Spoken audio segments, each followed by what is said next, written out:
नमस्कार, ये आकाशवाणी शिमला है। अब आप प्रभा शर्मा से प्रादेशिक समाचार सुनिए। आज के मुख्य समाचार।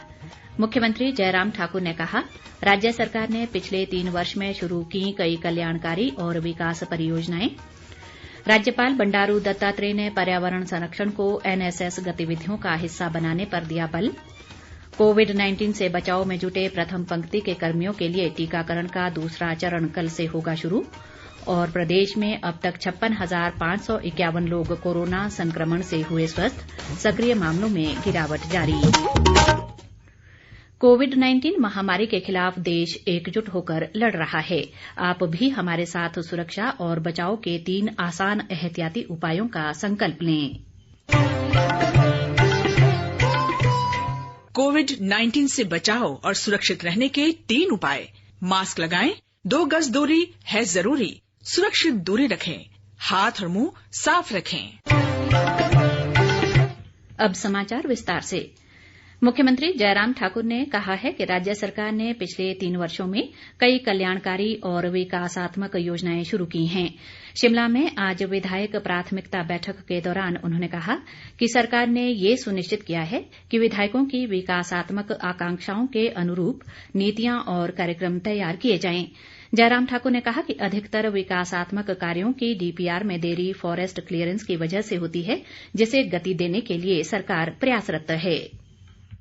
ये बैठक एक रूटीन मीटिंग हमारी बजट सत्र से पहले होती है, लेकिन महत्वपूर्ण बैठक, क्योंकि इसमें माननीय विधायक जो अपने क्षेत्र के विकास के लिए जो प्राथमिकताएं देते हैं वो बहुत महत्वपूर्ण होती है और उनकी डीपीआर की प्रोसेस जो है वो आगे होती है उसके बाद, और डीपीआर प्रोसेस होने के बाद फिर आगे वो नाबार्ड के लिए जाती है और बजट प्रोविजन दूसरी जगह से जहां से हो सकता है उसके तहत करते हैं। लेकिन सबसे बड़ी बात उसमें अगर विलंब की वजह है, कुछ जगह हमने देखा अधिकारियों की वजह से भी कई जगह डिले होता है, इसमें दो राय नहीं, लेकिन फिर भी उसके बावजूद ऐसी स्थिति नहीं है। ज्यादातर डिले हमारी फॉरेस्ट की क्लीयरेंसेस की वजह से है डीपीआर की, और उसमें हम गति लाना चाह रहे हैं।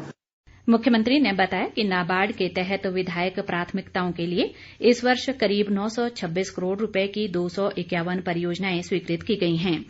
उन्होंने कहा कि पूर्व सरकार के पहले 3 वर्ष के कार्यकाल में वार्षिक योजना आकार के लिए 13,300 करोड़ रुपए का प्रावधान किया था, जबकि वर्तमान सरकार ने अपनी 3 वर्ष की अवधि में 21,300 करोड़ रुपए का प्रावधान किया है।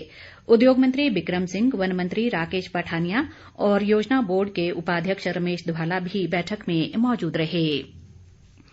नई दिल्ली के राजपथ पर गणतंत्र दिवस परेड में भाग लेने वाले हिमाचल के एनएसएस वॉलंटियर्स ने आज राजभवन शिमला में राज्यपाल बंडारू दत्तात्रेय से भेंट की। इस अवसर पर राज्यपाल ने सभी छात्र छात्राओं को सम्मानित किया। उन्होंने कहा कि एनएसएस का मुख्य उद्देश्य समाज सेवा के माध्यम से विद्यार्थियों के व्यक्तित्व का विकास करना है। राज्यपाल ने प्रदेश में पर्यावरण संरक्षण और स्वच्छता जैसे अभियानों को एनएसएस शिविरों का हिस्सा बनाने पर बल दिया। उन्होंने कहा कि नदियों के साथ लगते गांवों में लोगों को स्वच्छता के प्रति जागरूक किया जाना चाहिए, ताकि नदी के जल को प्रदूषित होने से बचाया जा सके। कांग्रेस पार्टी ने देश में ज्वाइन सोशल मीडिया अभियान की शुरुआत की है। 1 महीने तक चलने वाले इस अभियान में 5 लाख लोगों को जोड़ने का लक्ष्य है। प्रदेश कांग्रेस अध्यक्ष कुलदीप सिंह राठौर ने आज शिमला में बताया कि इस अभियान के तहत सोशल मीडिया में भाजपा के कथित दुष्प्रचार के खिलाफ जवाब दिया जाएगा।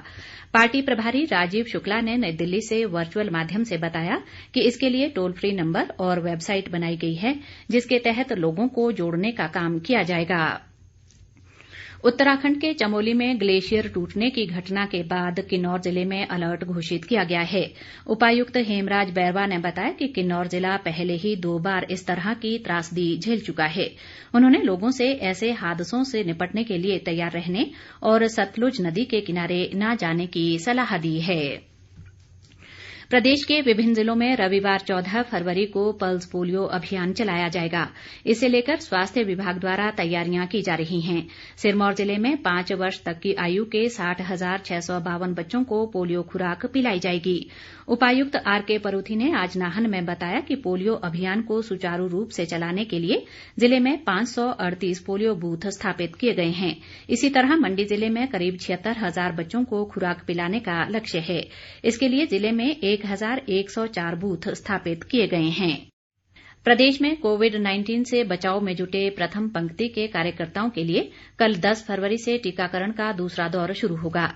राष्ट्रीय स्वास्थ्य मिशन के निदेशक निपुण जिंदल ने बताया कि पुलिस, केंद्रीय सशस्त्र पुलिस बल, शहरी विकास, राजस्व और पंचायती राज विभागों के लगभग 48,000 फ्रंटलाइन कर्मियों को दूसरे चरण में टीकाकरण करने के लिए चिन्हित किया गया है। उन्होंने कहा कि राज्य में प्रति सत्र टीका लगाने वाले लाभार्थियों की औसत संख्या 58 है, जो राष्ट्रीय औसत से अधिक है। जिन स्वास्थ्य कार्यकर्ताओं का किसी कारण से पहले चरण में टीकाकरण नहीं हो सका है, उन्हें 12 फरवरी को खुराक दी जाएगी। कुल्लू जिले में दूसरे चरण में अग्रिम पंक्ति के 3,824 अधिकारियों और कर्मचारियों को कोविड वैक्सीन लगाई जाएगी। उपायुक्त ऋचा वर्मा ने आज टीकाकरण अभियान को लेकर अधिकारियों के साथ बैठक की। उन्होंने कहा कि 50% लोगों को 3 दिन के भीतर टीका लगाने का लक्ष्य है। इधर सोलन में पहले चरण में करीब 60% स्वास्थ्य कर्मियों को वैक्सीन लगाने का कार्य पूरा हो गया है। मुख्य चिकित्सा अधिकारी राजन उप्पल ने बताया कि इस वैक्सीन से किसी भी व्यक्ति में किसी तरह का दुष्परिणाम देखने को नहीं मिला है। प्रदेश में कोरोना संक्रमण से ठीक होने की दर में वृद्धि लगातार जारी है। रोजाना बड़ी संख्या में मरीज संक्रमण से स्वस्थ हो रहे हैं, जिसके चलते सक्रिय मामलों में लगातार गिरावट आ रही है। आज अभी तक 68 लोग स्वस्थ हुए हैं और 37 नए मामलों की पुष्टि हुई है। स्वास्थ्य विभाग द्वारा जारी बुलेटिन के अनुसार प्रदेश में वर्तमान में 425 सक्रिय मामले हैं। मंडी जिले में सबसे अधिक 210 सक्रिय मामले हैं। इसी तरह कांगड़ा में 65, ऊना में 48 और शिमला में 32 सक्रिय मामले हैं। राज्य में अब तक 56,551 लोग पूरी तरह स्वस्थ हो चुके हैं। कोरोना संक्रमण से अब तक 974 लोगों की मृत्यु हुई है। देश में अब तक 62,59,000 से अधिक लोगों को कोविड के टीके लगाए जा चुके हैं। केंद्रीय स्वास्थ्य मंत्रालय ने बताया कि पिछले 24 घंटों के दौरान 4,46,000 से अधिक लोगों को कोविड टीके लगाए गए। इस बीच देश में कोविड से स्वस्थ होने की दर 97.25% हो गई है। पिछले 24 घंटों में 14,000 से अधिक लोग ठीक हुए। मंत्रालय ने बताया कि 1 करोड़ 5 लाख से अधिक लोग स्वस्थ हो चुके हैं। देश में कुल मामले 1,43,625 हैं, जो कि सक्रिय मामलों का 1.32% है। पिछले एक दिन में 9,110 नए मामलों की पुष्टि हुई। इस संक्रमण से 78 और रोगियों की मौत होने से मृतकों की कुल संख्या 1,55,000 से अधिक हो गई है। लाहौल स्पीति जिले में मनाए जा रहे स्नो फेस्टिवल की कड़ी में आज केलंग से स्टिंगरी हेलीपैड तक साइकिल रैली निकाली गई। इसके माध्यम से लोगों को स्वच्छता अपनाने का संदेश दिया गया। उपायुक्त पंकज राय ने साइकिल रैली का शुभारंभ किया और कहा कि इस रैली का उद्देश्य लोगों को सूखे और गीले कचरे को अलग अलग रखने के प्रति प्रेरित करना है। अंत में मुख्य समाचार एक बार फिर। मुख्यमंत्री जयराम ठाकुर ने कहा, राज्य सरकार ने पिछले 3 वर्ष में शुरू की कई कल्याणकारी और विकास परियोजनाएं। राज्यपाल बंडारू दत्तात्रेय ने पर्यावरण संरक्षण को एनएसएस गतिविधियों का हिस्सा बनाने पर दिया बल। कोविड-19 से बचाव में जुटे प्रथम पंक्ति के कर्मियों के लिए टीकाकरण का दूसरा चरण कल से होगा शुरू।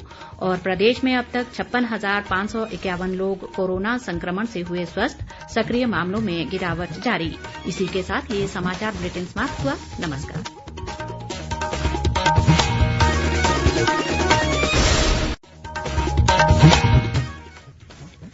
नमस्कार, ये आकाशवाणी शिमला है।